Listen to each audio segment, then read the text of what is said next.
I gotta set up my sign. I gotta. Okay. I'll keep you entertained while you, I'll have to be here at 4.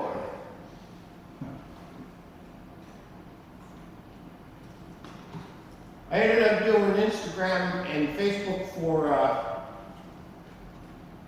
Veg Fest, which was a huge success in spite of the fact that it was 129 degrees and the humidity was. Yeah, they had golf out at the same time.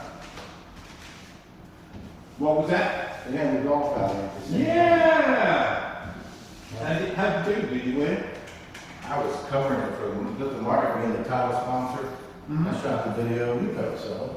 That got a lot of coverage. Brought out the sign.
you know what I mean? Yeah, yeah. You play one, or you're still hard at work. Well, I'm trying to find the name of the show and put the sign up the street.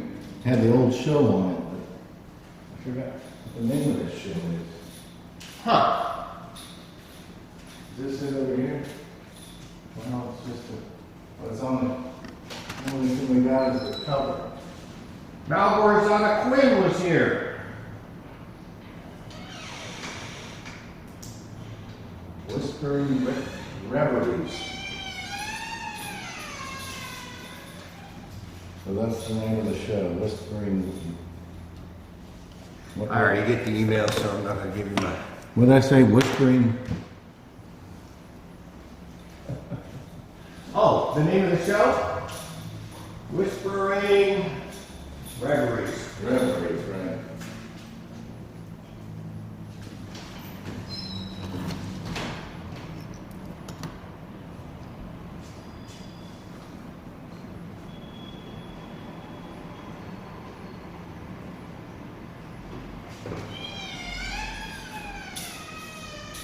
Whispering Reveries.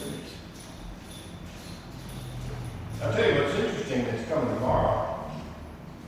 Afrofest at the, you know that, at the park. And then Girls Rock Cincinnati coming from 6 to 10 with vendors and music and a bunch of bands at the Plaza. So lots of excitement.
Yeah. Will it remain standing? Thinking it handle the wind. Today, Yeah.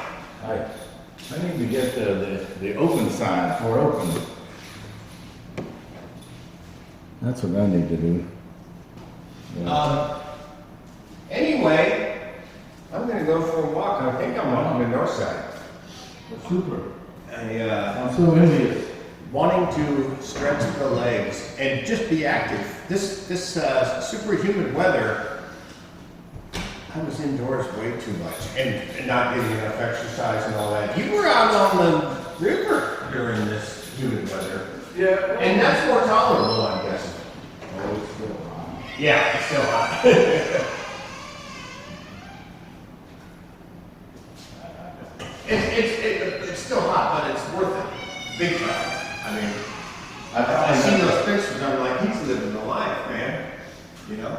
It's tough. Somebody's gotta do it. That's right. No, you know, it was just painted the hulls that one boat. And then we put the engine in the other one.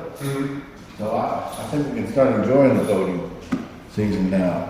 Yeah, and you got that over that hump. Yeah.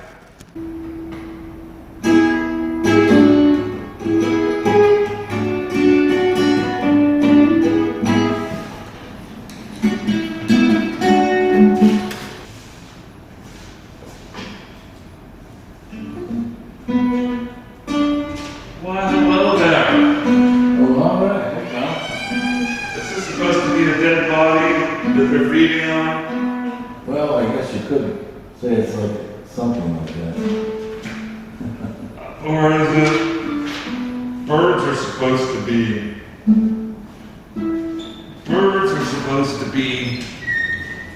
the ambassadors of the Well, there's that, the connectors to the spirit world. Yeah, definitely. Welcome. And Raven is, those are ravens. Raven is very sacred.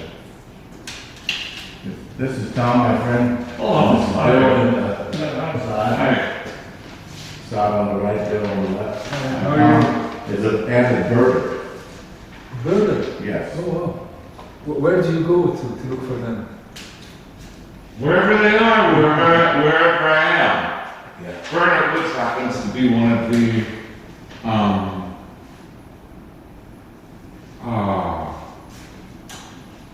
it's 50th, one of the best places to see birds in migration, Really? That's interesting. for migration. Wow. Well, I remember We you must, Bill. we know each other from the past, don't we? Surely you've met. Sight-wise.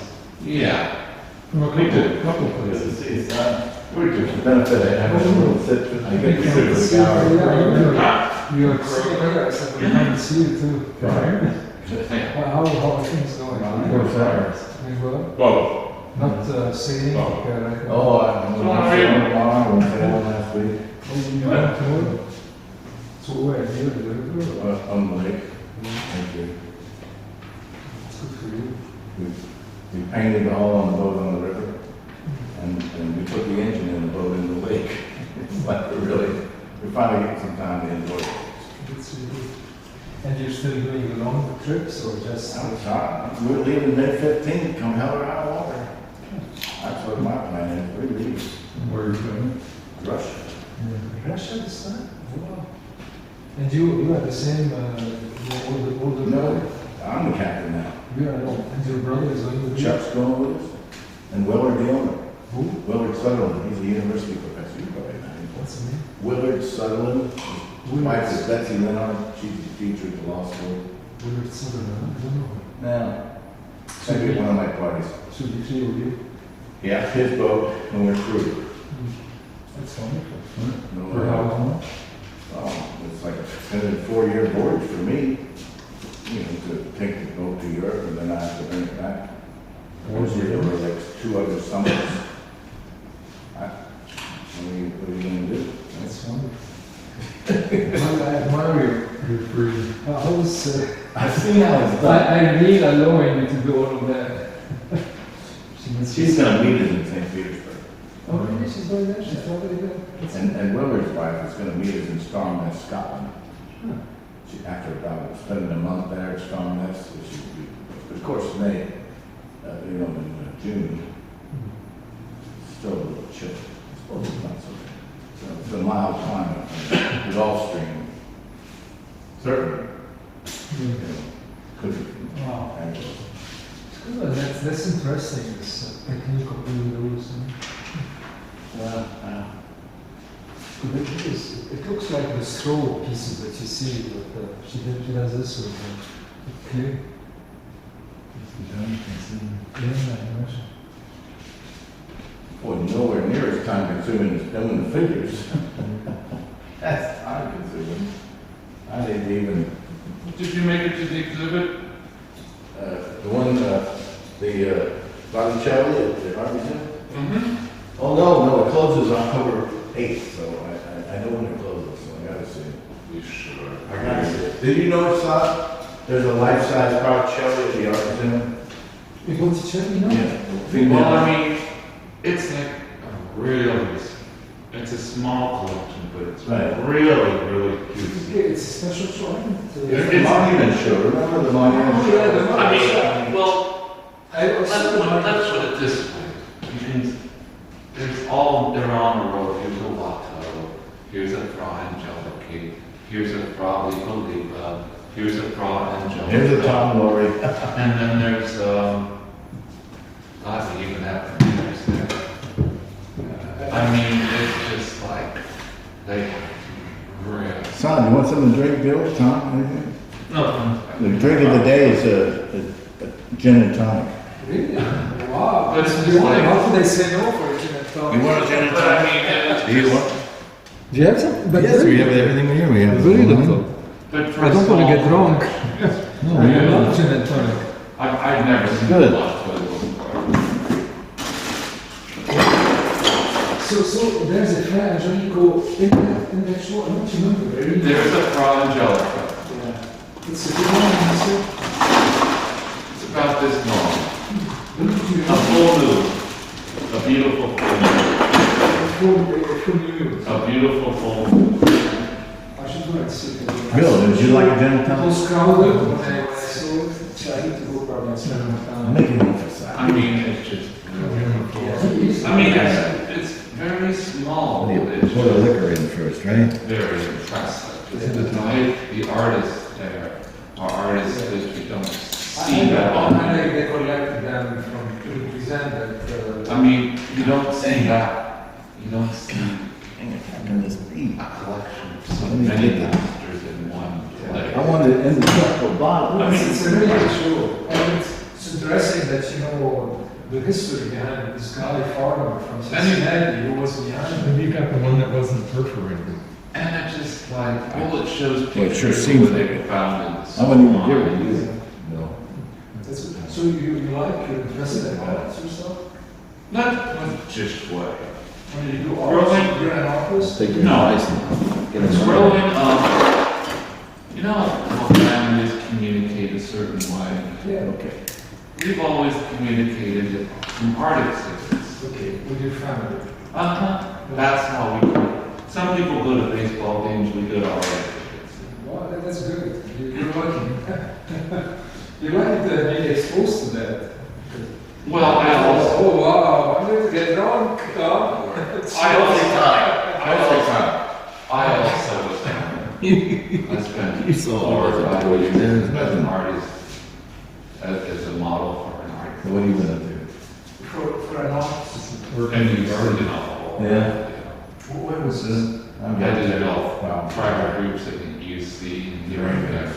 That's kind of like modeling. Yeah, that was my job for 5 years. I was trying to say. When was this? How many Hmm? years? There were new. No, we saved them over. They were Really really great. great when they came out of the greenhouse. But they always died. So you Next 2 years. always have met the I think it's all this artists. stuff. Yeah, I did. Shade. Yeah, I did with little small groups.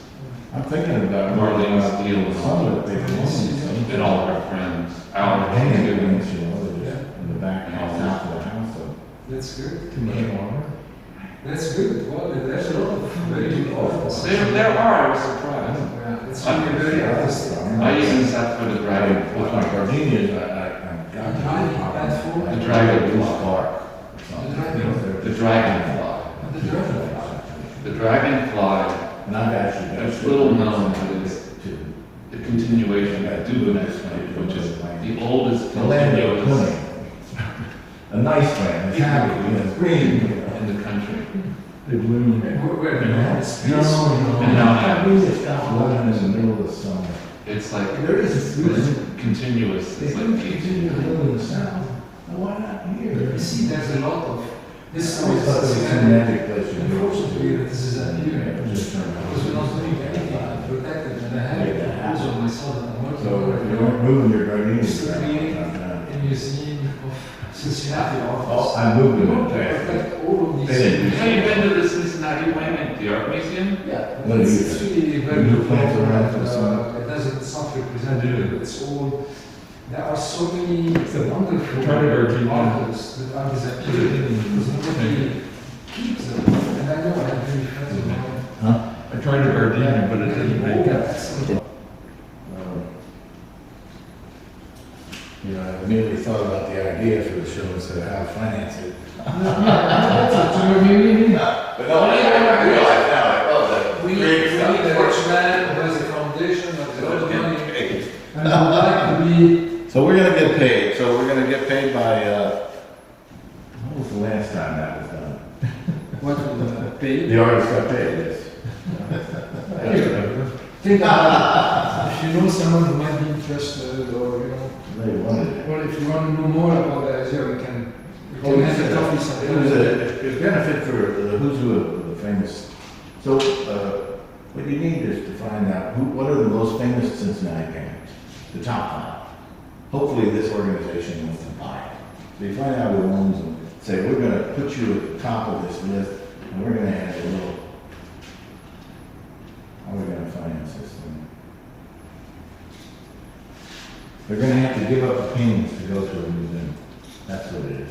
They have to give up those paintings to go to some little kiosk. But you know the Little idea. gallery. The idea is not only for the top best artists. The idea is for a representation of all the local artists. For instance, you will be. Then you want to finance it with the big wheel, the big money, you You know. find not with painting, you finance it with people who are convinced with the idea and willing to put their name and their money Those behind it. paintings, certainly, but like to see it, one of those great paintings, we're competing with Cincinnati and No, Cincinnati Art Museum, it's not their mission. They don't really collect, their mission is not really Cincinnati artists.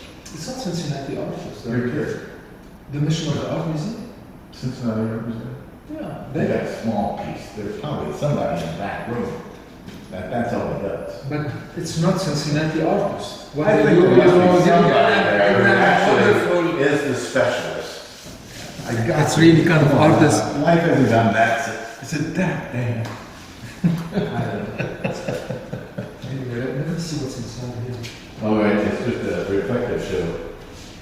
Very nice. Oh, it's a person.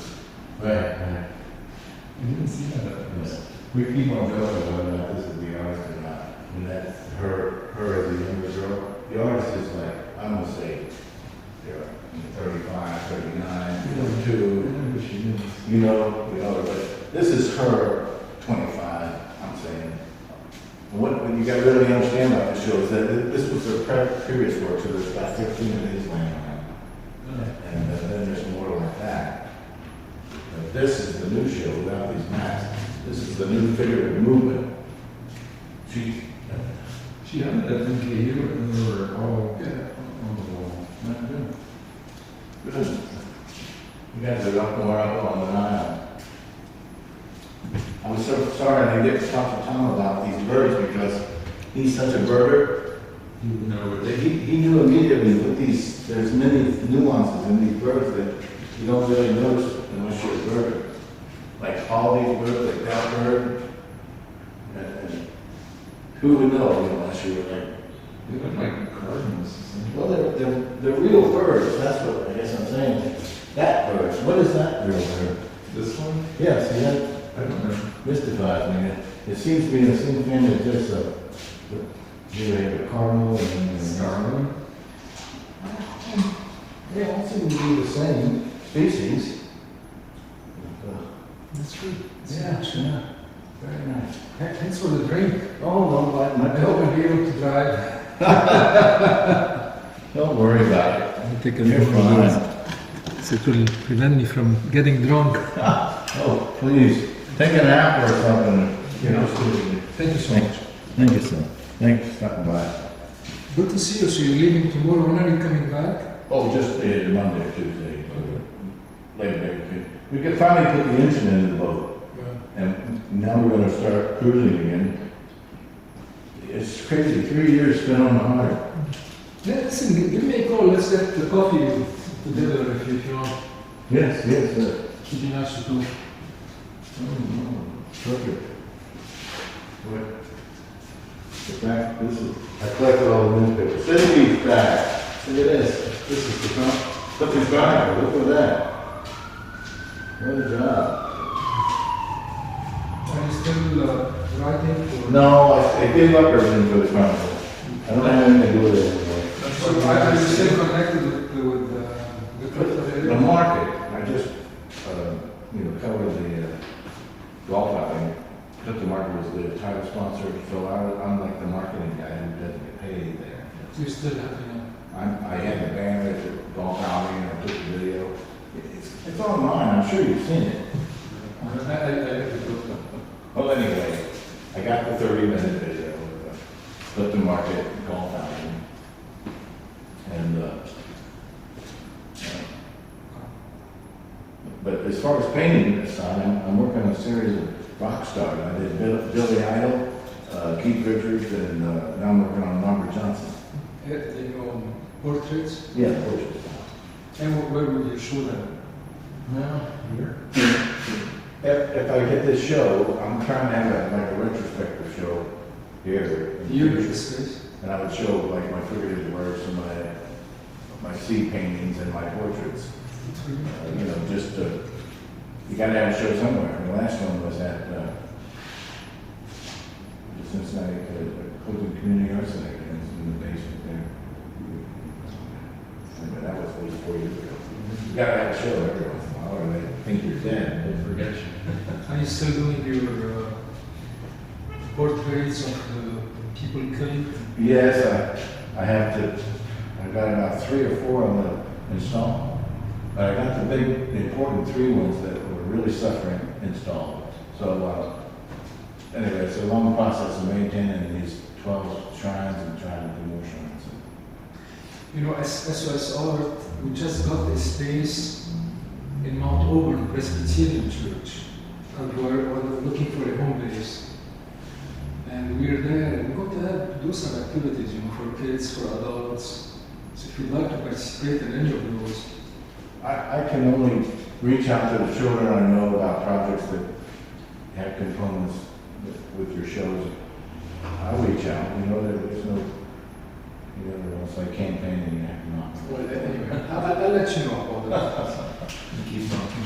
All right, boys, thank you. Good to see you. all and have wild sex, okay? Thanks, bye-bye.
Chair here, we're broadcasting live here on YouTube. We are? Chair here. Oh, okay. Well, hi. Keep the marks there. Oh, hi, everybody. I'm the better half, I guess no problem there. Well, I just decided since I was here, might as well go back to the old video format. Well, great, great. Well, we got gin and tonic. That's good. Got some wine. I was going to get a 6-pack of beer from Ludlow Wines. Oh, we got plenty of beer. We do? Yeah, we got Drew. I'll have to get one. Help yourself.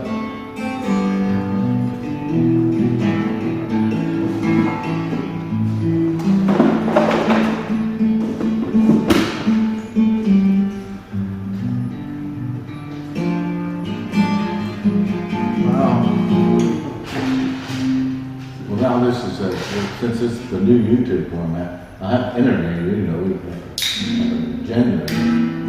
Yeah, sure. So, tell me about the artist. Well, the show is called Whispering Reveries.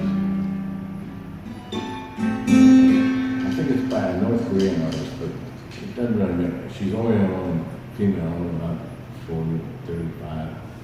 And she's the university professor at NKU. Well, I guess we should probably know a little bit more specifically. What's her name and Oh, how she goes by and JeeEun Lee. we're allowed to say. I'll put it in a scroll at the bottom. It's on there's really little literature about it. Oh, there's one on the door and one over here. So we can't really, you can go over there and read it, but it'll still see it in the background. It's just off to the left there. That, right there. No, to the left on the wall. On the left, your wall. Oh, okay. What does it say? Well, good. Yeah, we need that over here, the camera. Yeah, sure. So, Whispering Reveries works by JeeEun Lee, JeeEun Lee, Jeeunlee. And her statement. In recent years, I have focused on exploring through sculpture how nature influences my sense of self, which for me feels similar to searching for the fundamental truth of nature. Nature is mysterious. It creates in me a sense of awe for the universe while urging me to reconsider the meaning of life and to be more self-aware.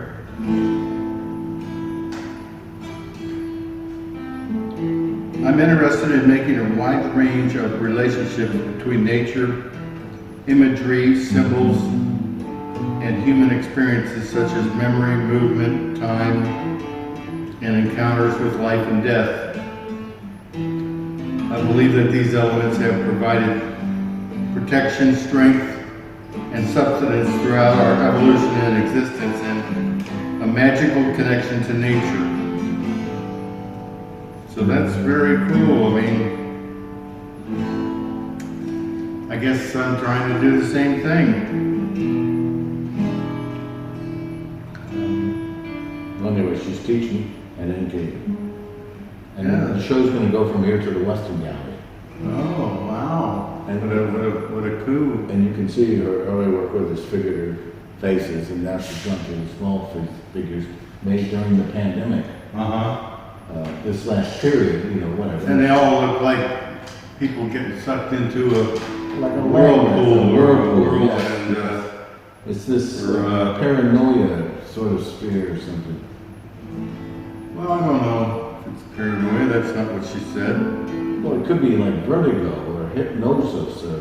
It seems involved in Memory, movement, time, and encounters with life and death. some kind of whirlpool. Come on, it's the whole thing is a whirlpool.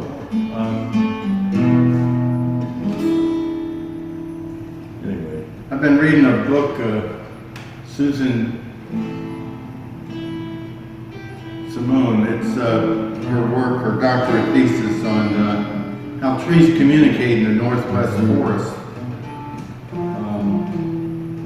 The mycelium, the fungal mycelium connects the birch and the pine trees, and well, it's a secret life of the forest.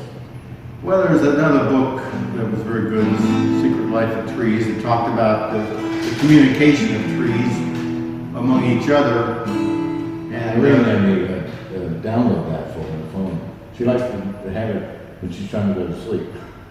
well, It's very melodic, the trees, the talking to the trees, you know. this the connection. that was a British horticulturalist that wrote that. This is an American author. She's can't remember her university affiliation, but she was trying to communicate to the loggers in the Northwest, you know, the benefits of not clear cutting all the trees in the smaller birch trees and other brushes. That she learned that the valuable trees were better to leave. They grow faster if you leave in this understory.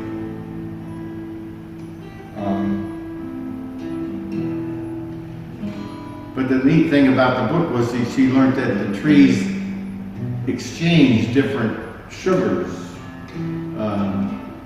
or enzymes between CO2 each other. in between the plants. CO2. Well, that's not. They're It was clearly mentioned in the article, but you're right. They're communicating through the mycelium. well, they trade sugars and other enzymes, but they use tracer isotopes of carbon 13 and carbon 14 to trace the movement of the carbon. You know, so that's very common.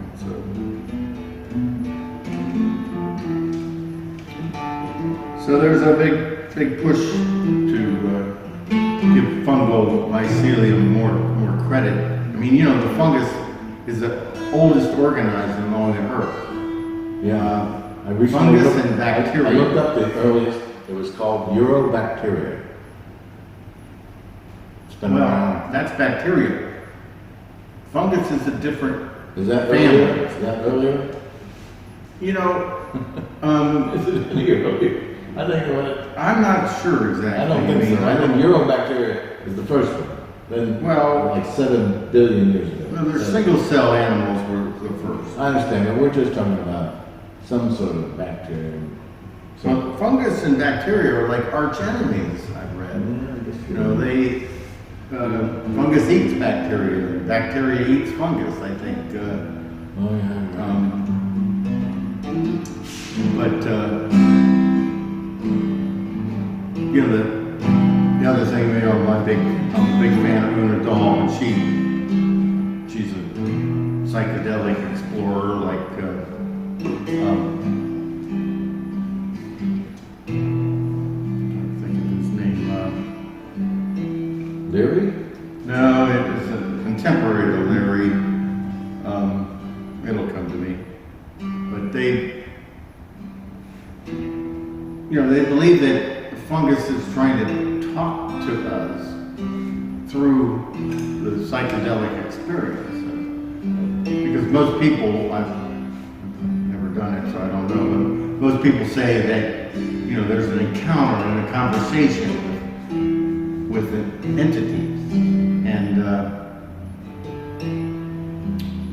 you know, they attribute it to the knowledge and the history of fungus, of fungal wars, and considered that you know, so hardy that if there was a star with planets billions of years ago that then imploded and became a supernova, that the fungal spores most likely could get spread from a supernova explosion. So, you know, there's been, we're about 15 billion years old is what we can see. In the past, we've only been, we can only see back as far as light can travel. But to think there's been 2 or 3 waves of galaxy creation or star creation, and I'm a astrophysicist. I guess this happens in waves in galaxies. Stars die and then they become supernova and spread all their matter across their galaxy and that area. Other stars start again.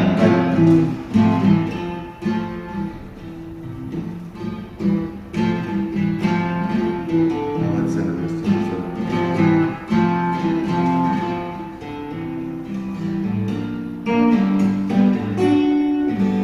Well, it's definitely a magical connection to nature. I think everybody has.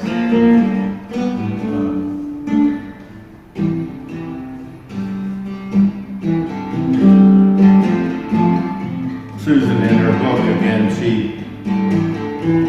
and this was the part that was quoted in the New York Times on the book review, because I always read the book review and then go order the books from the Clifton Library. But she talked about she was 3 months pregnant and trying to grapple with the death of her brother, Kelly. He was a farmer, a rancher, and a typical ranch accident, you know, it can happen. All the heavy machinery they're dealing with, he died. And they had an argument months before. So she was very close to Kelly. And she was out in the woods doing cross-country skiing alone in the northwest woods. I mean, it's just never really seen it. Well, it reminds me of the time when I used to swim from the boat to the shore in the Caribbean in the evening and go having a beer and swim back. It was like 45 minutes to swim there. I'd come up in a mile. Well, it could have been, it must have been, I don't know. Swimming from the boat. But see, I used to swim at the pool all the time for 45 minutes. So to me, this stretch was nothing compared to what I was doing at the pool. What I really wonder is, was there like fish or shark out there or something? Was I not supposed to be doing this? Is that the bad time of the year? And then evening, the sun going down? But I made it back. Susan was cross-country skiing, and she got lost, and she started seeing the wolf tracks going back and forth across where she was heading down the hill. She got lost, and she decided she's going to go down the valley. And she came away, after she found her way, that the wolves were showing her the way, which was kind of like, highly unlikely, but It's got to start somewhere. well, elephants are known to be kind and helpful. Well, I And think porpoises are known to be right. helpful and Right. you know, So these events will take more and more. some animals allow people to take nets off of them and pull straws out of their noses and stuff, but Like that woman who handles bees without even a costume. well, that's different. That's a different vibration, I'll tell you. She's got a hell of a vibration. Well, I mean, if she's using smoke, that's one thing. They calms the bees down. I don't know. I'm not a beekeeper, Oh, I just said it because Helen saw it on she was trending on social media. This young lady who handled bees with no smoke. but well, I gotta say, it's a good time to be alive. I mean, geez, there's a lot of great research being done on the relationship between ecosystems. I'm a big fan of, paleontology, the study of past eons. And it's amazing what they can find from this fossil record, and they can tell what color the dinosaurs were because of the fossil record. They can. I hope so.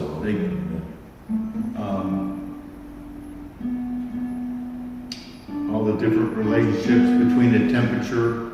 I mean, sure, some people say, oh, the Earth has always been through these upheavals of climate. You know what? But What not- I'm saying now, how come we have a period of like everything gets greener and lusher? Why do we have to go through this period of everywhere you turn, another flood, another fire? Well, this Halloween, heating of the Earth is going to make everything greener and lusher. Eventually. Well, that's what's happened in the past. I mean, in the past, So like whole areas have become irrigatable or whatever it's called. The Arctic and the Antarctic, they were rainforests in the past. If it changes that much, so be it. But what I'm saying is, I want to see like a place where everything is getting greener. You know, and it's like turning to paradise. You know, as long as we have global warming, some places have to be benefiting. Others, they're all suffering. Yeah.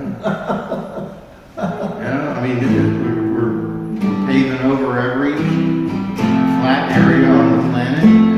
Every square foot of arable land is being farmed with monocultures. I mean, I guess, I just don't like the fact that human existence is exterminating, is making half of the species on the planet extinct. I mean, I just don't like the fact that we're responsible for a friggin' asteroid that wiped out the dinosaurs.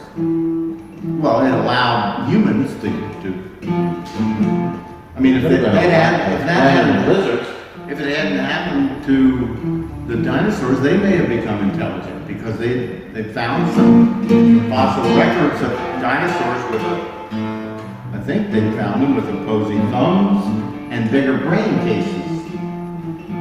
So, still don't understand how Homo sapiens is just. There were probably a dozen hominoids that evolved between 100 and 150,000 years ago. Homo sapiens being one of them. So we killed off the rest of them. Not likely, but it may have been partly likely that we just out-competed the Neanderthals. In the European, that was where most of the interaction was. Most of the other humanoids were Chinese in that area, China and Indonesia and Java. There were some hobbits. Hobbits? Very small humanoids that were Where? in Indonesia. They were isolated on an island, so they sometimes that makes people small, sometimes that makes it large. Anyway, watch Eons on PBS. Well, this is very nice that JeeEun Lee.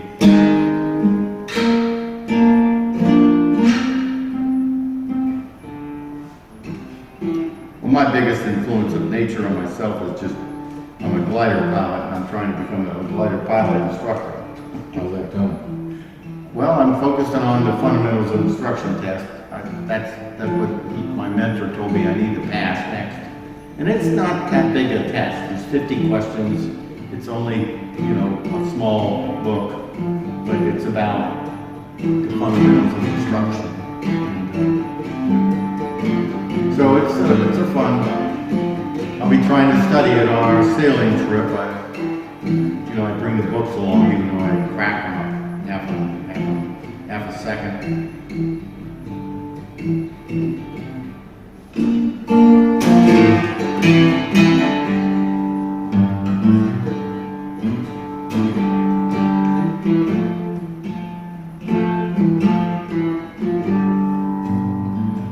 Yeah, we won't be much crack on books. I think I'm gonna work on putting in one of the rattling. Huh? I caught Eric recently, and we both lamented both not having our boats on. So he said he wasn't going to. Eric who? Forsyth, Captain Eric. Oh. Well, I brought over the operation guide for the self-steering gear. So this is self-steering gear for our sailboat. Did I say that? Yeah. Well, puts a smile on my face. We gotta really learn about how we're gonna orient, how this thing sticks in there, and that's what we gotta pay attention to, because there's a lot of moving parts there. Well, And this here is held together by elastic, and that has to be beefed up. We're gonna have to tie that tighter, and then we orientate this properly and start to set it and see how it reacts to silver pendulum.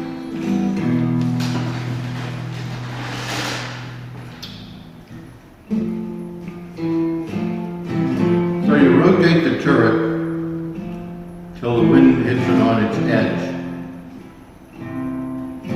We're talking about the self-steering on the boat. It's a mechanical device that runs by the vane orientated to the wind, so when the boat falls off, the vane is pointed into the wind, so when the boat goes one way or another, the vane falls off, and that small motion to go to side transfers to a servo pendulum, which is a paddle in the water that goes side to side. It's the same as the vane goes side to side. But we use the force from the paddle because there's so much water. It's a real motive force, and it can steer the boat. So we tap into that force and turn the boat at the same time. It just locks with a cord, and there it is. It's just rotating that turret so that the wind is aligned with the wind, and then if the boat falls off one way or another, you just check it every 10 minutes, and you're self-steering. That's what you mean, The wind changes slowly. It takes a half hour generally for the wind to change, and if it's changing any quicker than that, you got a full-blown gale moving over here, and there's nobody can predict anything. Take the sail down. That's what you're going to do. So sweet. The higher side of the angled rod at the top of the turret points into the wind, and the hook is to leeward. But we're looking at like this cord here. This is a very important cord here. It's tied there. It's onto this U. We got to pay attention to that. That's what we need to. And he's got it going out straight. Now, where's it going to? That's not. Down here is the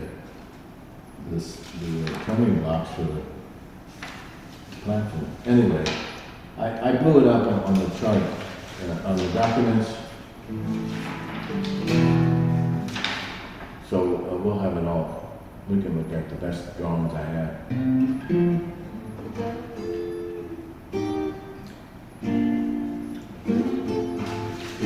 But I need to download something that calls out what all these parts are. Wonder where that is. Well, I don't know what a turret is, or I guess I know what the wind vane is. Well, this is the turret, but we'll get right to it. So you rotate this Yeah, and that rotates until the parent wind hits the wind vane on the edge. But there's a higher side of the angled rod at the top of the turret. The higher side of the angled rod at the top of the turret points into the wind, and the hook is to leeward.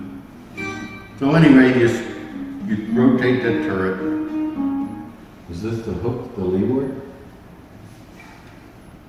Pull the control lines tight and cleat them on their marks. Well, that's the pull-up at the seat of the lazarette, in the rear lazarette. If you can't cleat both of them at the same time, cleat the one that causes the boat to bear away. It is doing most of the work, and take up the slack on the other. Then you fine-tune the course adjustment.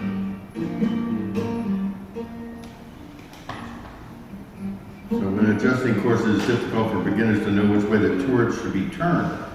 This is easily determined when I ask the question, do I want the boat to head up into the wind or bear off? You want to head up into the wind. The windward side of the vane should be turned towards the bow. And the windward side of the vane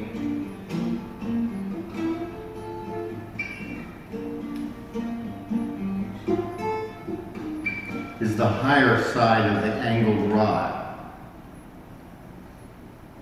Is this like a phone? Yeah, maybe so. Because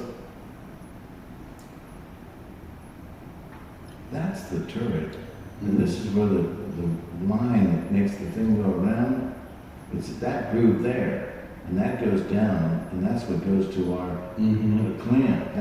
That sets the turret.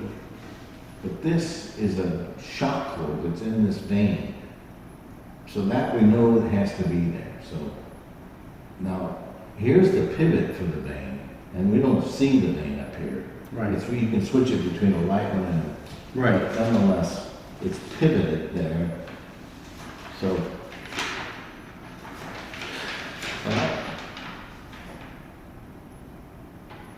here we've got the pin. See, we haven't even started about the counterweight or the pin yet. Is there another picture? No, not really. I Well, mean, anyway, I'm glad you turned it down. That's like a real. well, we gotta know, oh, It's here's, great, yeah. okay, there's the higher side. So here we see it now, here's the higher side, and the lower side. So this is the windward, that's the leeward. Okay, well, that's super important. Now, what about these connections here? What is that? Shock cord tied across that, and this is another shock cord. Well, anyway, thanks a lot for downloading that, Chuck. Well, we're gonna have fun steering the boat with this thing. The whole Because idea. you can certainly see it's a mechanical device, and we just wanted to transfer the energy to the servo pendulum, the energy that we want. That's why those shock cords are in there to prevent like erratic movements of the vein. So it'll work out. So you need to watch the ribbon on the top of the vein indicates the direction of the parent wind at that point. So you have to always adjust the rivet on the top of the wind vein. So that gives you the apparent wind. The ribbon on top of the That's van, what it says. like a wind indicator thing? I don't think I've seen that. Oh, anyway, we'll have to put one on. So the windward side of the vein turned towards the bow. That's the high side of that would be turned towards the bow if you want the boat to head up into the wind. Right. If you want to bear off, the vane should be turned towards the stern. So that's the whole thing. You adjust this cleat. And then limiting yaw. When we have learned to sail, we are taught to steer with a minimum of rudder angle in order to maintain the boat speed to a maximum. This is also true with self-steering. You want your vane to give just enough rudder angle to stay on course, but not more. The amplitude of the corrections is reduced by limiting the tilt of the wind vane. That's where this comes in. The tilt. Adjusting the tension of the short piece of bungee cord on the crescent by passing it through the nylon loop on top of the course adjustment disc.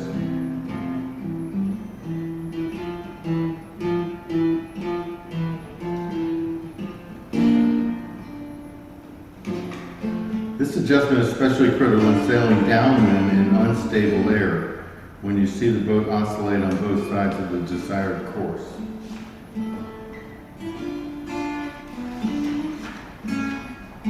Turn the control lines. If the boat is not perfectly balanced under sail and requires some weather or a lee helm in order to maintain a given point of sail, the length of the control lines can be adjusted to induce a certain rudder angle so that when the boat is on course, the steering oar is approximately vertical in the water and the amplitude of the correction is roughly equal on both sides. That's when you trim your control lines. Marking the control lines at the cleat when the steering oar is vertical and rudder amidships makes it easier to connect the vane and visualize how much helm is given. Right, right. Well, we'll sew some red thread in there. That mark? If your jamming cleats are close together, you can tie the lines together in a knot at the position, or vertical and rudder amidships. Automatically reach this position by pulling both lines equally tight and pleating them. The wind varies in streets, the control lines may be adjusted. If the boat needs weather or lee helm on a given foot of sail, be sure to invert the trim of the control lines after you have tacked. You need lack of sail balance that the rudder angle was correcting on the previous tack is now increased by this. I'm even thinking about tacking. Well, you gotta reset the device. Yeah, right. Forget about it. Right. You might eventually know exactly how many to turn it to. You know what I mean? Wow. But we're just resetting the device.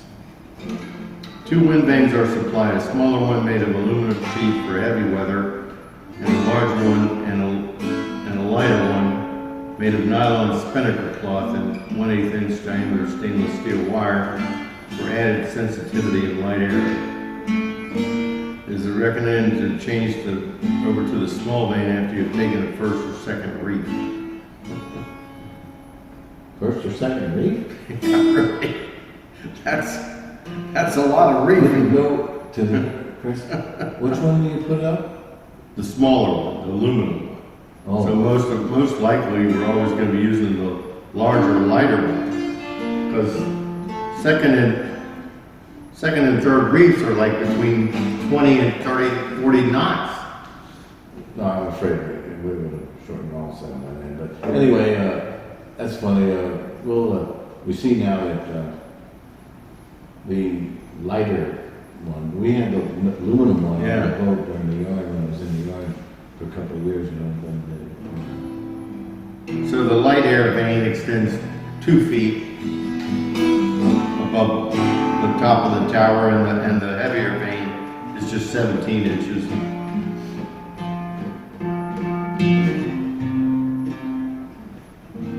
Inserted into the top, cut on the top part of the crescent straight tube and held in place with a thumb screw. Wind vane supporting crescent. The crescent-shaped piece sits on the angled rod inserted in the hole on the windward side. Well, Chuck, knowing that we were gonna be, needing material, I got all the papers. What paper? No, stay there. Do you need another beer? I'll get it for you. Sit down. Here. Yeah, so you can leave the papers to people in Clifton. That's what I used to do in the old days. You ready for another one? Yeah.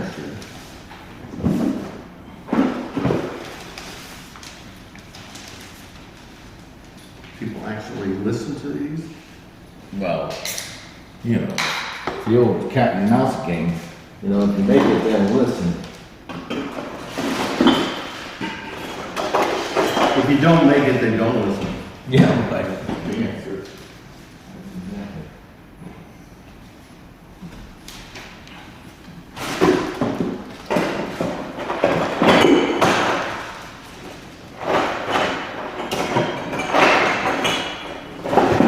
So here's the CTM president's message. Oh, good. Life seems like fairly controlled chaos these days. COVID-19's impact on our lives is undeniable.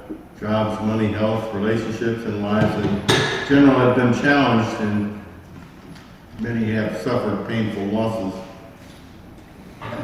New variants of the virus threaten extension of these problems. Our need to exercise caution and practice social distancing have led CTM to hold only virtual online interactions since April 2020. And the lack of face-to-face meeting has made our work and our pleasure to cooperate more difficult. We find that volunteers with availability can be hard to come by, and most of our social events have been impossible to produce. Public participation in our monthly board meetings has decreased, but we're glad to offer this quarterly newsletter to share your stories and thoughts, publish ads that support our local businesses, and inform you about the things that we're still able to do. As you read this fall issue, you'll find many things to anticipate with enthusiasm. Come to a CPM online Zoom meeting. We meet at 7 p.m. on the first Monday of every month, and invitation links are provided on our CTM website at www.cliftoncommunity.org. You can listen, bring questions or concerns, suggest solutions and resources as you come to understand present issues, needs, and activities. For instance, volunteer to help at Clifton's annual fall cleanup day in early October, or join a committee that matches your skills and interests. We need you. So Labor Day is the first Monday. Is it the following Monday then? Probably it's the following Monday.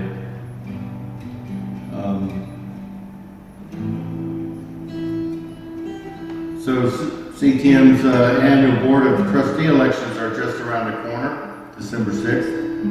All members of Clifton Town Meeting are eligible for nomination.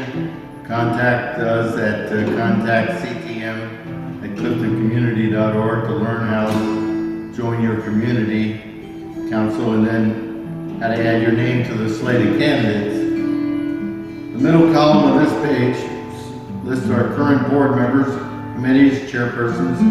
Maybe you know some of these people. They will welcome your questions about serving on the board for 2, 3, or 1 year terms. Participation in civic life and the practice of democracy at the local level are fundamental building blocks in the foundation of a socially healthy community, and that's very true. Clifton is best with talented, committed volunteers, and we'd love to have you join us. So Clifton is your community. Clifton Town Meeting is your community council. We can't accomplish our goals without a strong and robust board and membership. If you're already a member, thank you. If you're not a member, please fill in the form at the right. Send it in today with your contribution, which in fact allows us to publish this newsletter, which we need your time, talent, and treasure to achieve our goals, first of which continues to be our community's recovery from the changes that COVID-19 has brought upon us all. We look forward to connecting with you, Joe Bruner, President of Clifton Town Meeting. So, the Board of Trustees, Joe Bruner is President, Robert Hamburg, the Vice President, Ayana Paraskopoulos is Vice President number 2, Gerald Checo is the Treasurer, Jan Brown Checo is the Secretary. Trustees Peter Block, Brendan Cole, Brian Duffy, Chris Harden, Mark Jeffries, Nagma Malik, Malcolm Montgomery, Ganet Singh, and Zisan Tayeb. So we've got committees, the Executive Committee, the Caretaking and Beautification Committee, the Business History Committee, the Chronicle, Communications Chair, Membership, Housing and Zoning, Nominating, Clifton Community, Transportation and Public Safety, Parks, Education, Arts and Culture, Governance, Finance, and ad hoc committees of strategic planning, fundraising, Save the Clifton Cultural Arts Center, and the Neighborhood Community Plan. So we have liaison roles of Uptown Consortium, UC Health, Invest in Neighborhoods, Tri-Health, Clifton Community Fund, Clifton Business Association, Neighborhoods of Uptown.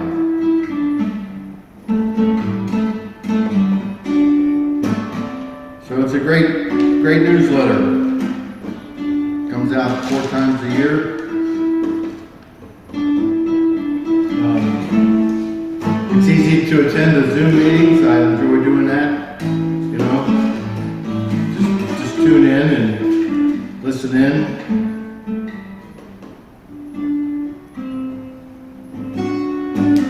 So,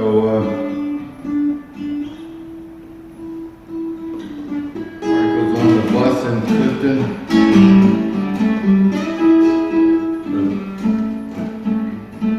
More about the bike lane on Clifton Avenue. Yeah, now they're trying to find the funding to make it permanent. And Jan and Gerald Checco were also the Friend of Clifton Award at the golf outing this last weekend. They were awarded a plaque, an ancient drawing of Clifton framed. And John Lush made a great introduction, because Gerald works closely with the city, as does John and Jan, for years. And now Jan and Gerald have taken over the Chronicle, becoming like really what the Chronicle was meant to be, a publication done by the trustees for the trustees. So Jan and Gerald are trustees, they're actually running the Chronicle. This is like a dream come true. So, and I noticed that they have a nice stable of writers, and if we can afford to pay the production, we can keep up to this many pages. Well, it's amazing. There's an article in here, the mayor lives in Clifton.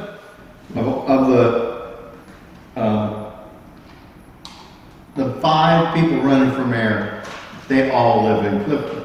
What the hell is that? All 5? All 5 live in Clifton. So, Yeah, they're running for the mayor. they're all running to be, the mayor of Clifton. no, the mayor of Cincinnati. No, they're throwing in Cincinnati, as an afterthought. They're really running for Clifton. That's amazing. How can you believe that? But Mark Jeffries is not running for mayor. These are some council members, and He's in, there's only 5 people in Clifton that are running for various offices. Of course, Appt and Mann are running for mayor, but Jeffries, Gooden, and Gary are running for council. I see. Yeah. But still, it's Well, still, Appt and David Mann have to have approval, and David Mann, the mayor's still gonna live in Clifton. well, the joke is that if Appt wasn't running for mayor, he would have been helping David, and if David wasn't running for mayor, he would have been helping Appt. Anyway, they can't help each other. And here you and I live in Clifton.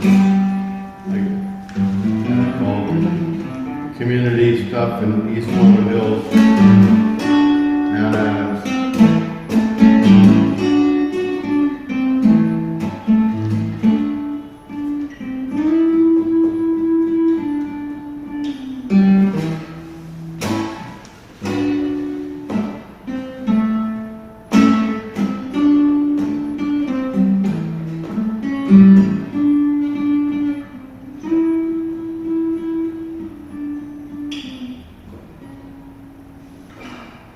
So there's a new bar coming in next to Habanero. Hey, Doc. Hi. How are you? Well, good to see you, Irene. You take over for Chuck. We're videotaping this for public consumption, so this is, I'm the guest. I'm the spot, the host or whatever, and you're our new guest. All right. If you want to. Sure, I don't mind. I have this YouTube channel that I broadcast from the market a lot. Great. Nonetheless. I just came from the market. Well, this is Irene Hamrick, a Hello. wonderful new head of family medicine and geriatrics at UC. And we've only been here a couple of years. In the middle of COVID now. Yeah. Well, I guess I need to put my mask on. Oh, that's fine. We're both vaccinated. Well, I'm not drinking. I got it. Anyway, it's fun to put the mask on now. I like the spin. So can I get you a drink or something? We have Sure. gin and tonic is what we're offering. I'll have some of that. So there's a cup there and some ice in the cooler, and you can mix it up with the lime there, and Good. that's great.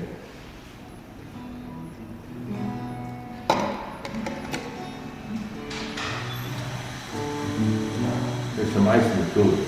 No. No ice in. Oh, good, good. The British way, I guess, right? Yeah. What is that, Billy?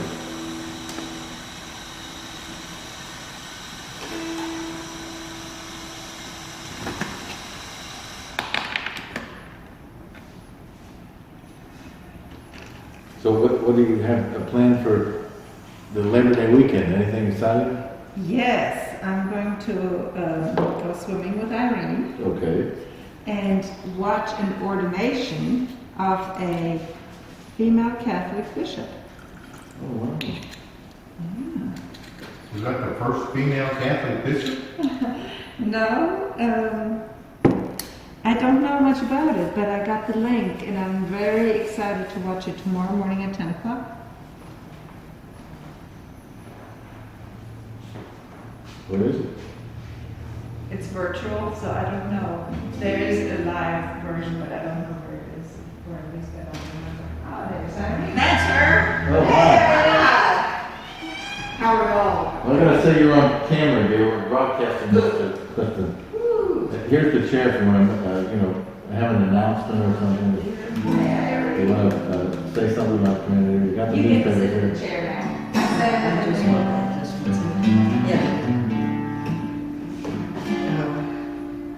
How about these two? This press art. Excellent, excellent. Wow. Where's your painting? Oh, gosh.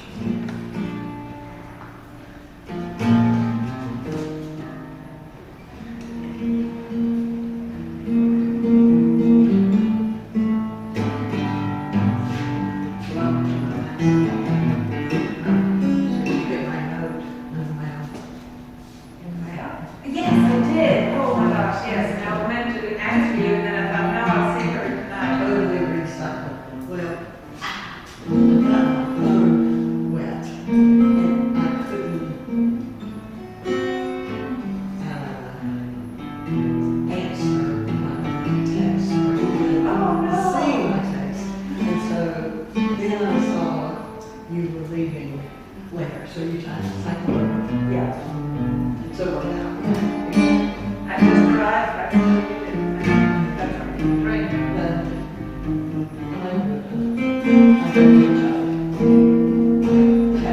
That's right. Ah! Well, sorry, I couldn't help you. I was just going to ride my horse. I have a basket in the back.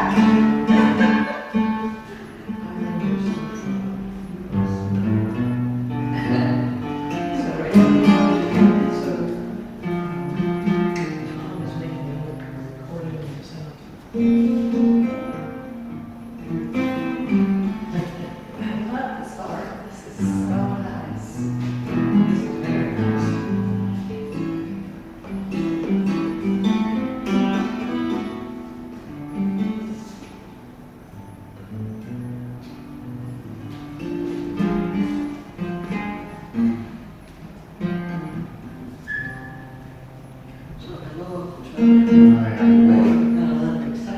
I do?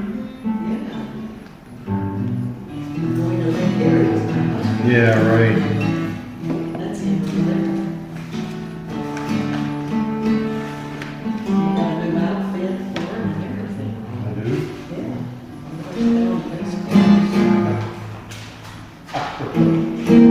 That's the St. Vincent de Paul. That's the whole outfit.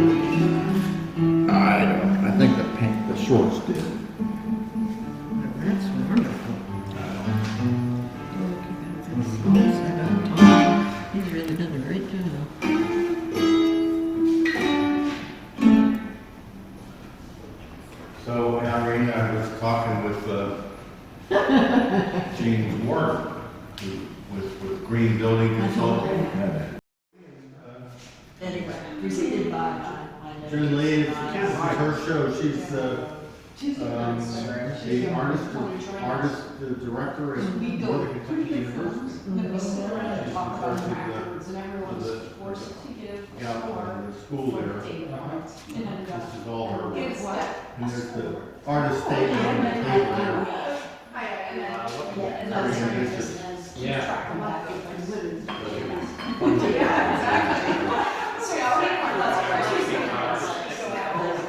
Let me get you something to drink. Hi, Tom. You look so much like Chuck. He's quite the artist, also quite the artist. No, not me. Yeah, he is. Not yet, not yet. Craftsman. Craftsman and artist. Yeah, oh, true genius. No, we have I a don't general know. topic? No, you know what I think I'd like to have is that half orange. Please, Is that going into drinks? Well, this one's not gonna make it. Some apple slices here. Yeah, they're all. But this is the artist. Yeah. We brought her plaque down so that No, the artist is not here. Not here. She is the teacher at NKU. Right. We're trying to determine where she's from. North Korea. South. It's not north. It's definitely could be somewhere south Korea or lower. But Asian in nature. yes, this was an earlier work for the faces, and I think this is earlier work too. And then it's kind of morphed into this dish with the figures.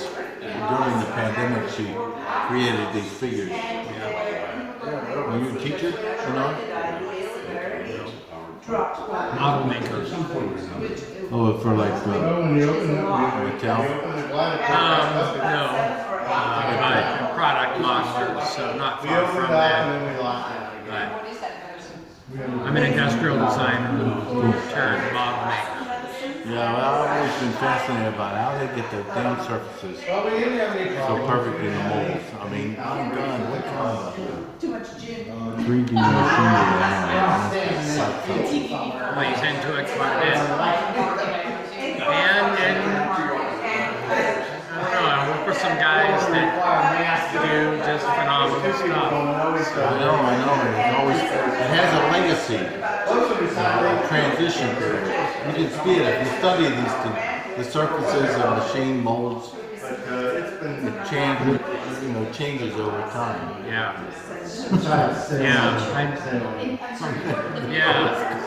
I'm not good at machine mold serve. I've machined lots of stuff. But So we get you something to drink. You did no, I'm actually good. I want to look and see what we're looking at here. Only barely glanced. So that's why Tom told me you were really all over, and you guys love it.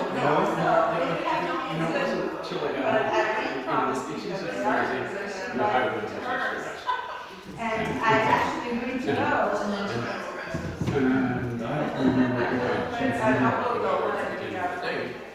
But, you know, we're kind of fussing around, we're getting pretty calm, and then it gets, you know, the wind might change by 45 degrees. Background music or foreground music. No, I own it. Yeah, you must be nice, And I know exactly how to function. This is my job. This is what I do well. I train now. I always play in public. When you play in public, you background music. So are you saying that you wouldn't be offended to do background music for, say, documentary work? Oh, no, I'm all for it. I know how to play it. Whatever is happening. I'm just talking about people calling, replaying. Can you also take part in the conversation while you're playing? sunfish or something like that. That would be a scary. No, it is advanced skills. nonetheless. But if you're sailing your stuff on the water, When you're you're not. sailing check. You need, you know, you don't just. Well, we're going to Russia May 15th. Somebody said. Next year. So I'm telling the crew, and they're all kind of sheepish, they don't want to go, they're gonna have a year, the next year sailing the lakes. I said we sail the lakes in 27, after we get back from the. Yeah. But, we got a shakedown cruise. Our shakedown cruise is that we gotta go through the Erie Canal, down the Hudson River, to Manhattan, to Boston, and then we have to go. Maybe. Maybe. A fun town and whatever, it's not remote. Or you had a good time. You Eat had town. some good kilo. And so. And so that's all. Halifax, Newfoundland, And so before we go.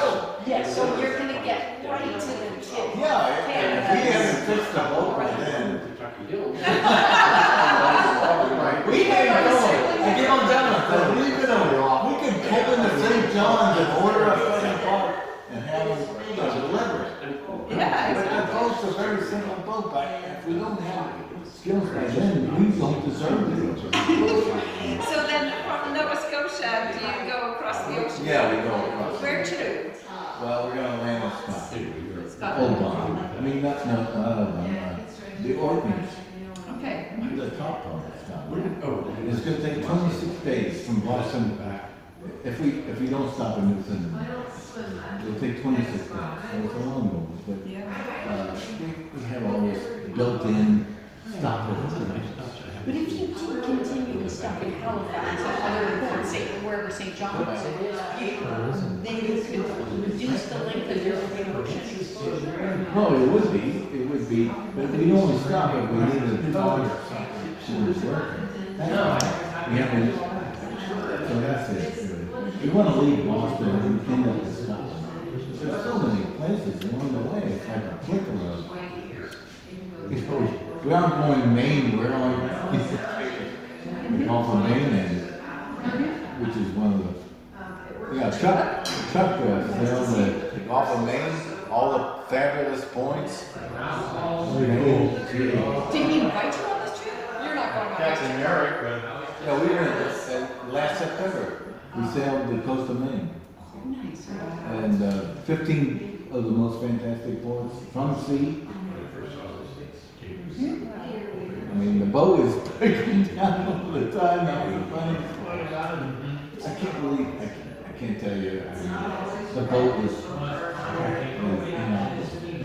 And yet you did. yeah, we still live on it. We had all the parts to fix the boat on board the boat. And the boat, I mean, it was the summertime. It was the Captain still hadn't figured out what was wrong with that. We still don't. We were towed in. The captain had never been towed in. He's 86 years old. Never been towed in his life. Oh, wow. And we were towed in his boat to New Bedford. As we came into harbor, the guys on the shore said, been there, done that. So everybody gets towed in eventually. So how do you communicate on high seas? Well, mostly cell phone, but far, just a regular. Yeah, it was Saturday. Oh, so people still use satellite phones. Well, just offshore. Nice to meet you. Nice to meet you. So you're not going on this next year trip? Yeah. Oh, you are? Is that the same boat? No, No, it's a different boat. Different captain. no. They're going to they're both on the same page. We were talking. Yeah, Petersburg. Oh, Petersburg. Yeah, no, he said same thing. You know, us Russians, Different sailing it's trip. just going to the same page. It's, you know, full process. But you're not taking the same boat that you were in Maine along. No, that was a 42-foot west sail. Which is Captain Eric's boat is a world-class ocean race. Very intelligent. Oh, yeah. You know, we're just sailing to Russia in a very lightweight boat. Oh, I don't dare say it's 5 tons. And it's like nothing compared to the captain. Chuck Murray and you're taking. We're just a small cork some no shoe. The owner said he wants to go to a restaurant. I picked a boat that was going to do it, but it's. Wait, you picked the boat? I picked the boat. Yeah, it's in 11th year of training. 11 years. How's she learning? Huh? Oh, he's fluent. He's fluent. He knows everything about it. He's the rest of the professor in music. He's writing a book about ourselves. Replicating John Quincy Adams' trip to Russia to be the first ambassador of Russia in 1809. We're duplicating his trip. At age 86. No. Captain Harry, my mentor, is out of the picture. It's just the owner. He's 45. Oh, okay. One good thing about waxing. So it's just me, the captain, Eric, William, first mate Charlie. Yeah, Charlie. He's the whipping post, and we have Willie, the owner. He pays for everything. It seems like it's kind of good work. It's like a production company of three. The owner's gonna be on board. Yeah, Willie. That's a major part of it. And I'm so glad that Chuck's learning to teach glider pilots because he's becoming a master at how to teach. Because as the captain, I have to teach these guys too. It's always fun to learn and skills. What all is it? Teaching is hard. But it can be learned like anything. How many students do you have per quarter? Per semester rather? It's not on a semester basis, we do a rotation basis. So I arrived here when the pandemic arrived. So because our nursing homes were sequestered, we did not have any learners. So I've only had one student since then. And they got shut down again because we had an outbreak in the facility. And then we can't have any visitors.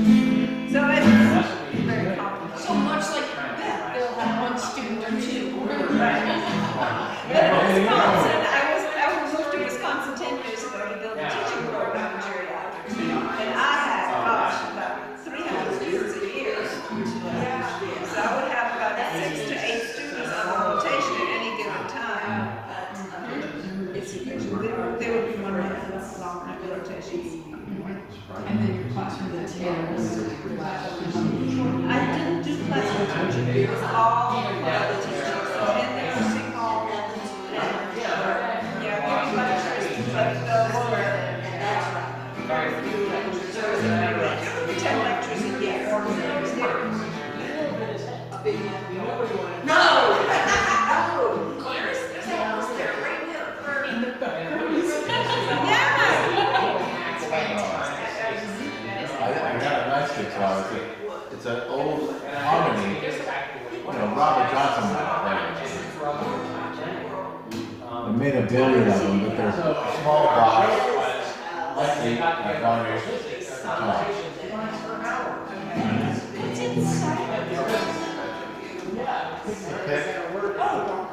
You have the pick on a string. Oh, yeah.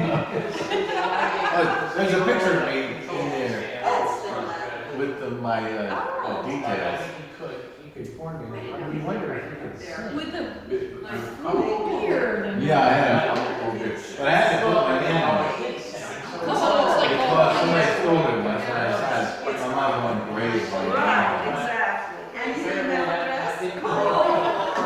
Where's it go? I'm gonna have to take off. I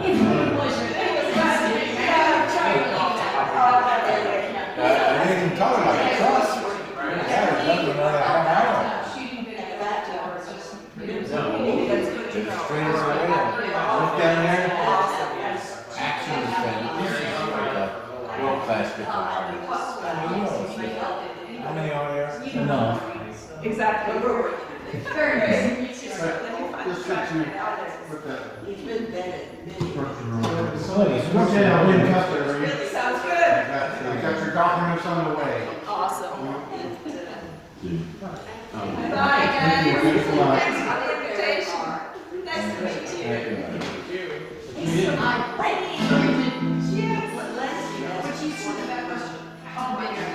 did I see? I saw there is. You had a history in your right?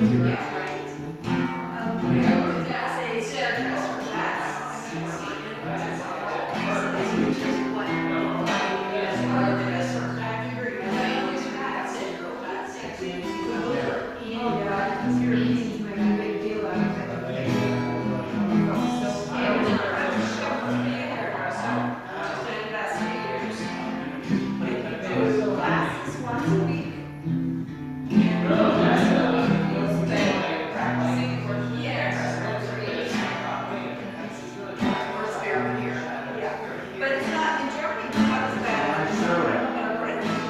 Okay, well, I They can afford all their work. I've only heard, I've only been there, I like to go.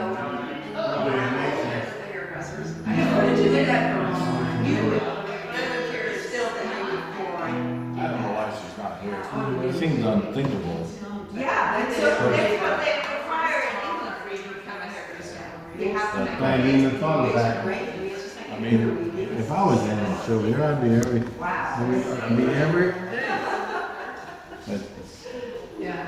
Well, maybe I was just telling Tom how much I enjoyed it, her work. You know, did you read this? I did. This is her favorite. Very cool. I mean, you and I, you can say that we all are. But I'm still in contact with her. And I'm sure and I talked to her. Stuff written on one side, right? The more and it's all such mumbo jumbo. Trying to make a paragraph about art. Well, I'm the trustee at the Contemporary Arts Fund here, and it's a whole different language, so you have to just go with it. We just lost our director, Raphael Fontal, left to go to the Global Speed Museum. Oh, so you still know where he is? Please, You still know where he is. You can find him with your Raphael. At any rate, this person is the director of art at Northern Kentucky University. Yes.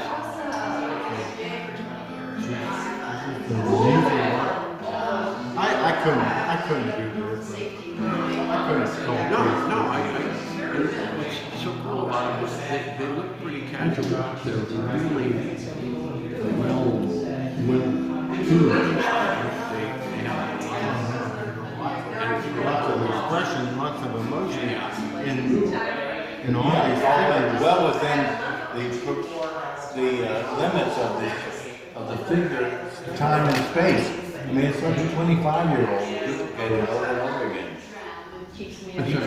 A 25-year-old duplicated over and over again. You know, the same super figure, you know, and she really nailed the time and space of this. Although the woman who did it, she did it last year during the pandemic. And so, although she's like 39, she's not the figure that she sculpted over there. I didn't ask her that, but I would assume that there's no model. It's her. It's her interpretation. Still, you have to. And it's all art plastic. And then the throat paint. I'm sure it's just don't understand the modeling procedure. It seems to me it almost something in the water. Well, that's what she wanted to know for the series is that like floating in space during the pandemic. That was clearly evident. That's what she was going for. decide you're gonna stay for a year, well, I haven't really worked about it. 10 of them. It might have been another 20 in the last. I haven't figured still being on. I don't see something online that have many more than figures floating around the wall with none of the targets. I thought the targets are. I'm totally against it. Somebody said earlier that the show at the Westin is going to be not with the targets. Yeah, I think they work better that way, but still, this is a tough sell as a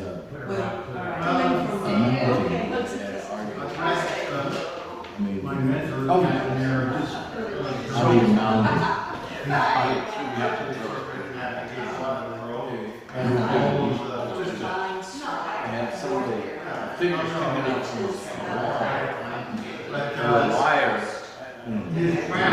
Things seem strange. I was surprised the first time. I mean, when you think people monitor things online,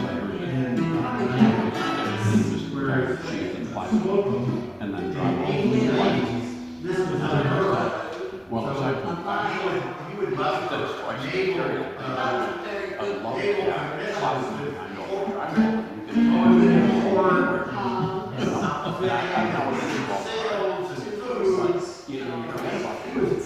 Well, Sean and the crew here made these sections here that actually cover out for windows. They cover the windows. No, just a half gallery space. You can see that there was a window there and so there were 3 pieces here, but we were able to sneak in 5 pieces here. But I'm trying to stay the show here. We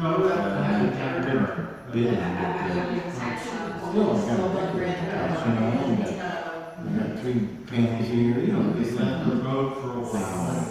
We got a desk here, you know, I have security over there.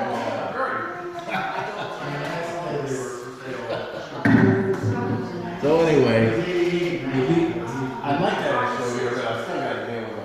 But this is the real creative wall, because you can do anything you want with it. You can get rid of the desk.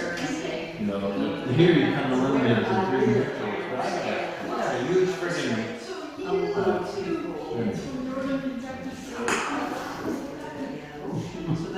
talk about for a while?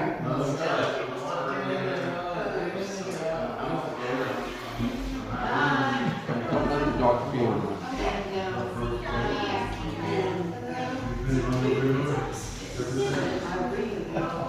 So Rand, tell me what you've been up to. Well, your projects and everything.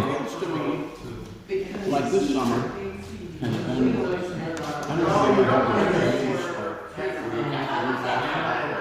like everything feels like molasses. And so there are a number of things that come into the summer and it just bogs down.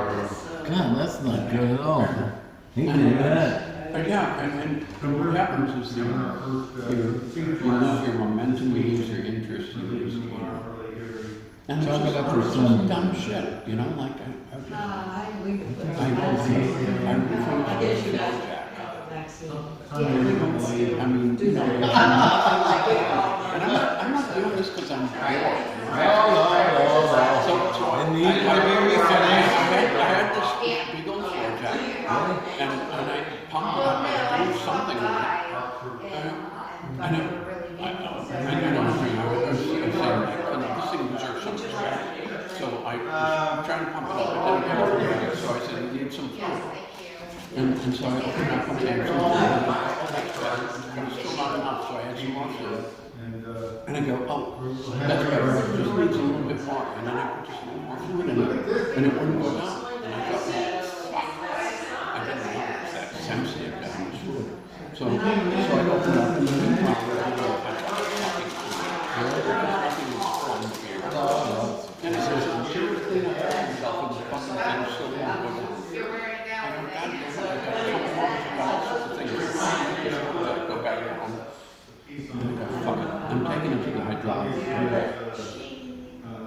daughter repair guy has it. He says, well, I'm going to get on this Monday, Tuesday, because on Wednesday I'm going for vacation, and so Wednesday or Thursday I call it, and the guy that's remaining there says, no, can't do it. It seems like we have a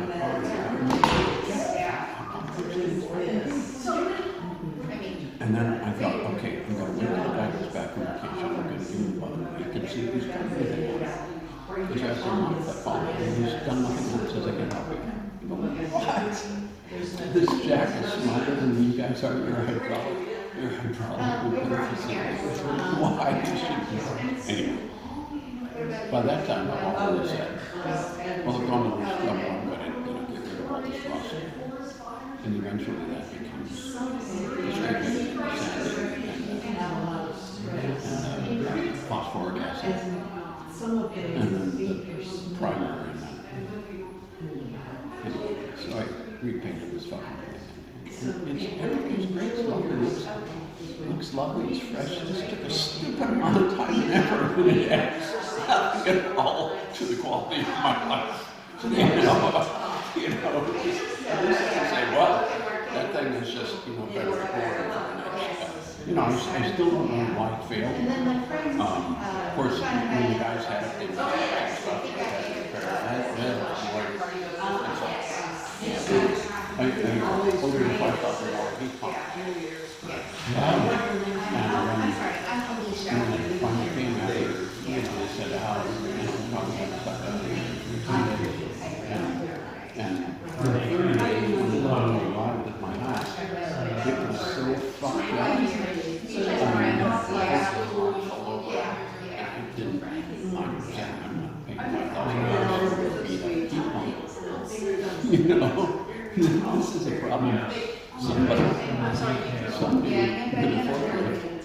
bent the fuck out of the sucker and bashed it out. And then the guys continued to drive it to me and say, here's your new heat pump. And I was like, no, this isn't going to work. So then another month goes by. Because we're still basically in the pandemic. And so after a long time, the bus is ready for this. So 70 minute heat pump. It was 2 months later before one. And then of course that's in the middle of the summertime. So I'm and other projects like that, just slow motion. I was telling Chuck, carburetor repair on friend's old motorcycle, and it's largely installed. There used to know other carburetors like this one, and so.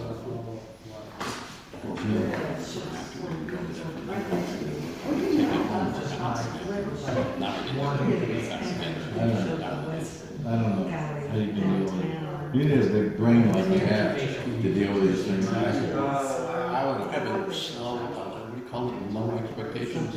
Well, I think still, but you still believe that there's something you can do that's going to change it. Right.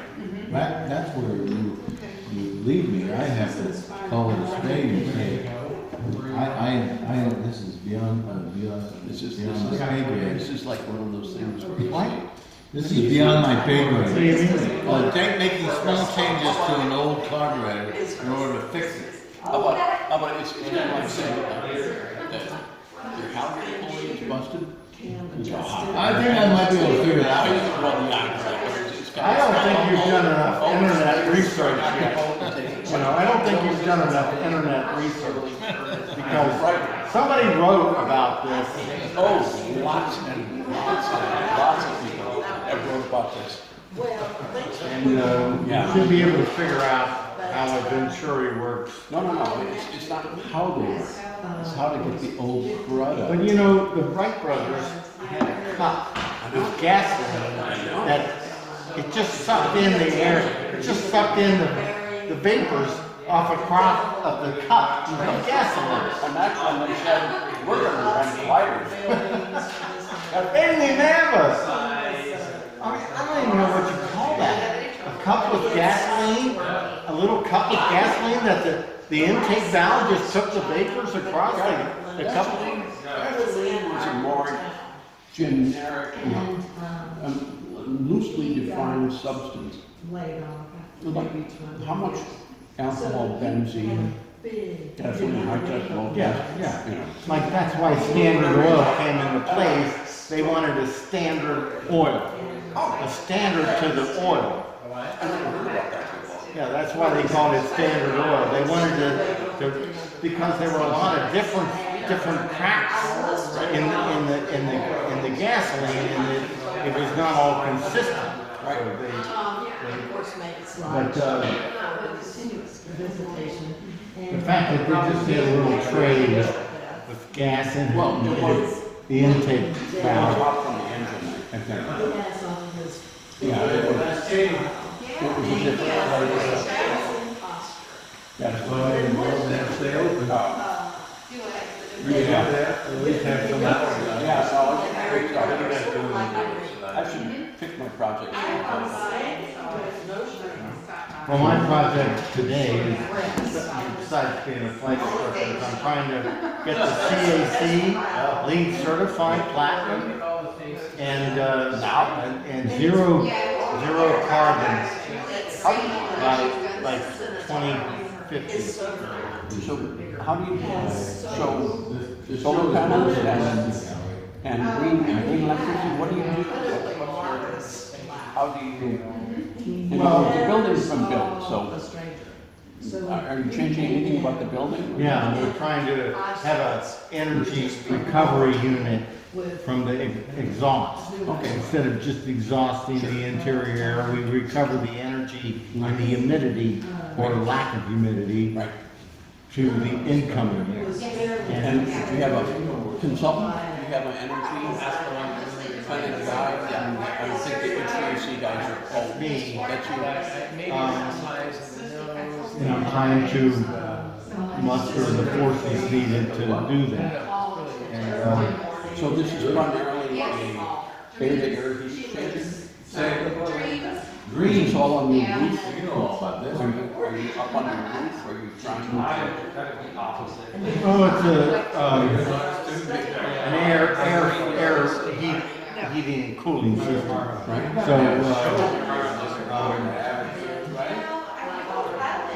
we need to have this air-to-air heat exchanger and humidity system installed, which I hope to finance through what's called PACE financing, so we can get loans, guaranteed loans from the county to make the improvements, and I hope to pay it on the heating and air conditioning. So do you have very low heat exchange and you pump your heat up? When you've got people coming, you've got a lot of people coming and going and putting in the other inside. That's a very unique situation. Yeah, I mean, do you change your air exchange rate? Oh yeah. Many times during the week. Well, most of the time there's not very many people in the building, but there are times when we have thousands of people in the building.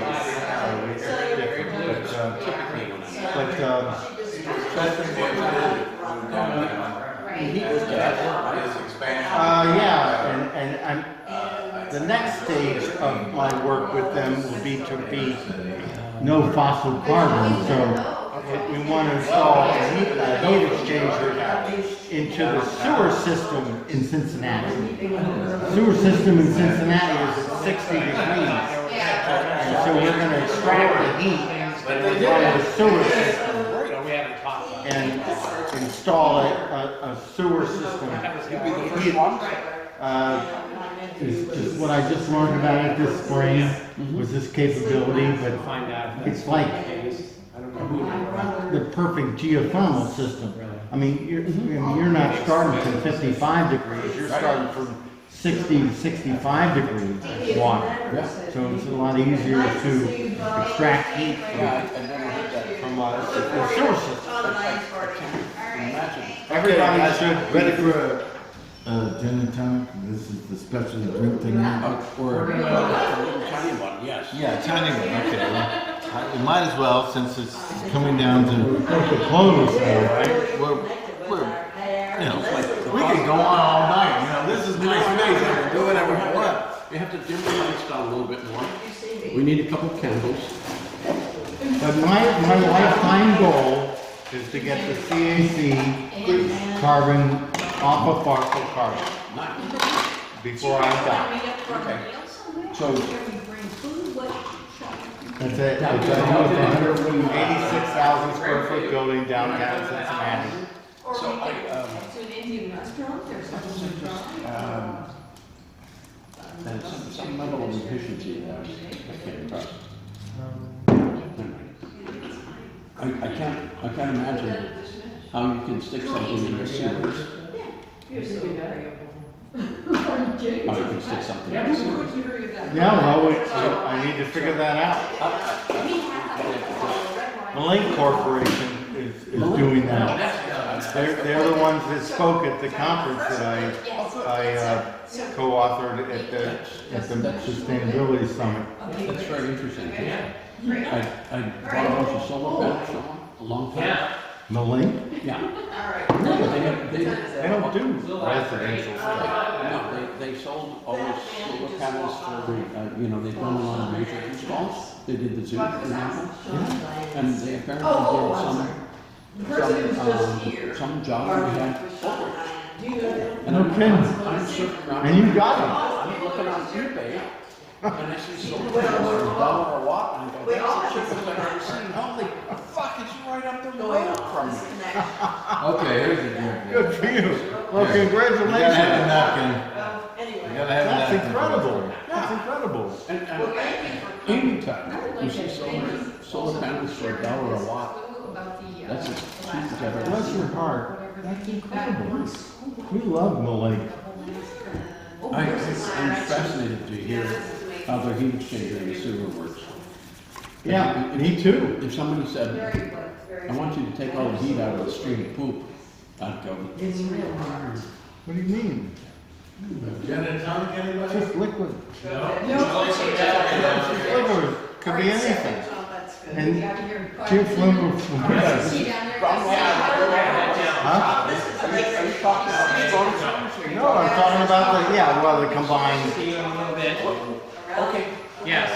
People Nice to meet you. Pleasure. Good luck sailing. Thank you. Yeah. It's a good see. Dan. Hey, so we're gonna meet those guys at Dustman. Dustman. We're meeting them at Dustman. You are. Oh, I can't go too badly. I really. so, tell me again, sewage system. You know, the song. They're gonna stick thermal extractors down into the sewer pipe. That all downtown feeds into before it goes, I don't know where it goes. Well, Creek is where it's at, typically in downtown area. There's a big sewer processing. There's sanitary sewers everywhere. Right. I mean, But I've never been down inside one, I don't know what that is like. But mainly, how big is the CEC described in square footage? about 87,000 square feet. 87,000, it's 4, 5, 6 stories. 6 stories, your stories are huge. I mean, it's not 60 feet tall, it's way taller than that. Your stories are not 10-foot stories. Yeah. Well, it's more like 15 stories. So it's like a, Or 12-foot stories. so it's way more than that. Anyway, I can't describe it. Well, I learned about that, and that's the easiest thing for us to do. I mean, The link is obviously done a shit ton of research. we understood Steve Hammer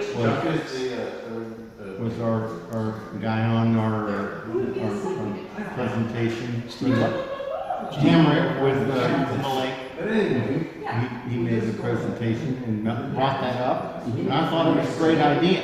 Did he show you pictures? Just a little box, just regular heat exchanger box. I mean, they're not very, they're not really very interesting. Oh, so in a box. I'm sorry, you're sucking the sewage out of the sewer system. Driving the water heat.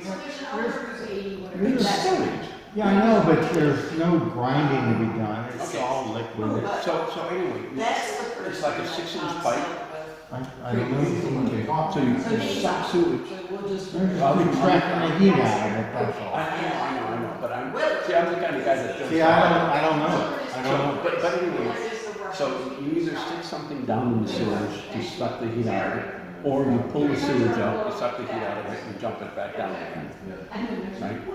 And so I think you said it's a You're simple just problem. running it across some veins that can extract the heat out of it. That's Right, but you're pulling it up into CEC property and running it across the veins, and then putting it back into the sewer, which I assume is what you're doing. Because you're not installing anything down in the sewer. tapping into it, that's all. It's very warm water. It's very warm water. It comes down. It's water. Yeah, it's just, you know. You make it sound so palatable. It's gonna have to deal with It's this. poopy sewer. I don't know what sewage looks like. Yeah, But and it's interesting. I think anyway, 60-degree water, 65 degree, most likely. especially in downtown, lots of heat. Yeah, yeah. So, that's my plan for off carbon fossil fuels in 20 years, so So just to conclude. 2032, 2042, I might be still alive.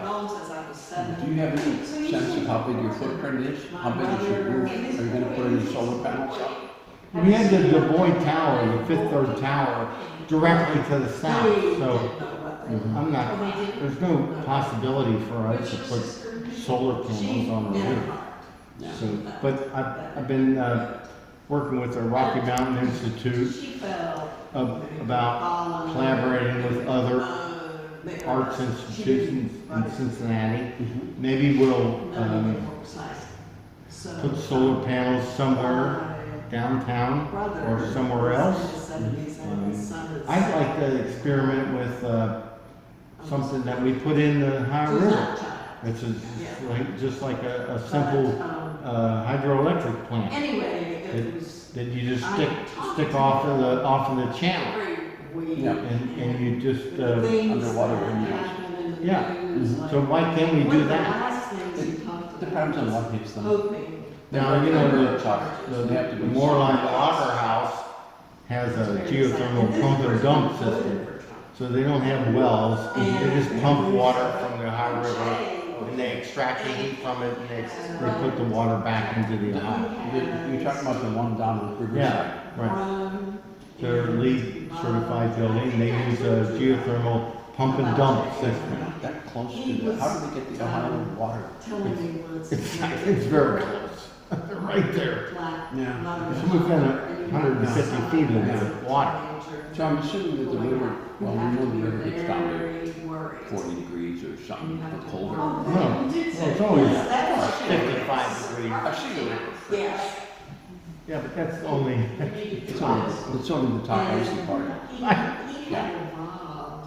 No, I think the groundwater is 55 degrees, but I would think that the river, anyway, they might be sucking right off the bottom, but they've got to have filters. They got to keep the catfish out of the geothermal. they're a pump and dump system, so, I mean, that's a good point. You're right, the river water would be a little bit warmer than what you would get from groundwater cooling, which would be 55 degrees. Depending on the season, so, I mean, We have to check that out. I I've been very private, not very public about their building. I'd like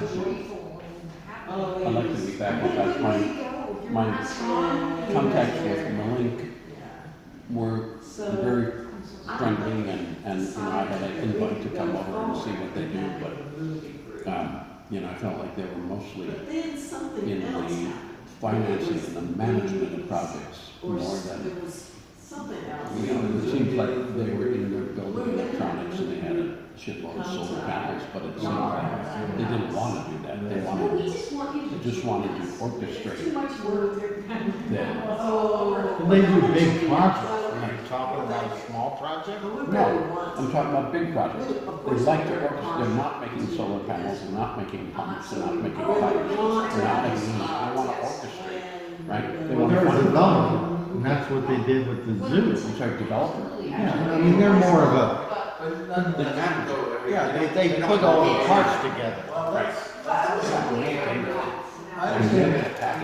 Well, they develop their own products. They have a compact geothermal pumping system that they're offering as a product. And they have, Maybe you can ask what we'll do it. well, that's what I know that they develop. But then they, I mean, I know they've broken off different company divisions. So yeah, I didn't know they were geothermal at all, but it makes perfect sense. And so, Yeah, everything's flexible. Well, they've spun off different companies that deal with trying to orchestrate solar arrays in different states. It's rather difficult. I know, it's a totally different mode of information. I look forward to it. Sure, yeah, you gotta Sorry, the website to see, so and find out about their geothermal stuff. Well, send me an email if you want, you know. Yeah. It is? Yep. Oh, yeah, totally. Hey, sweetie, I am sorry, we have people.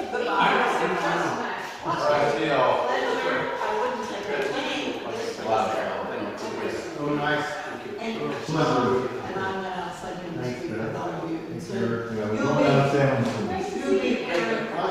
Oh, really nice. I know you're good for it, you know?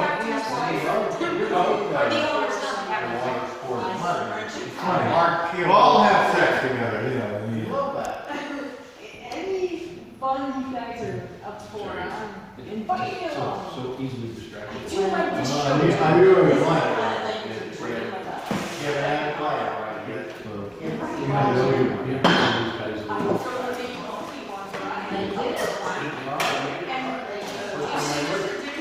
All the time, we're like this. Oh, really, true? Oh, please tell them that. I've seen him way too long. Well, I think. Is it? Say something, it's on video. Oh, thanks so much for the wine. So nice to meet you. Have fun. Thanks, guys.